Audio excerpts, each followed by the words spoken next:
Pakilala ka na and your motto in life. I'm Aika, ang motto ko, hindi ako tamad, sadyang masipag lang akong pahinga. Ako si Sol.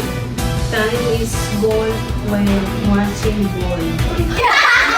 Hi guys! My name is Rizal. My motto in life is walang malayong kulangot sa mahaba kong kuko. So, Jello, eto na ang iyong last chance para pumili kung sino nga ba talaga yung nakita ang nakabati sa lalim. Sino nga ba to, Jello? So yun si Aika napili ko kasi ang hot-hot niya eh. Parang fighter siya eh. Palaban na palaban. At ayun na nga, Aika, ikaw ang napili ni Jello. Yes, totoo nga. Actually, lagi ako nakapanty sa bahay.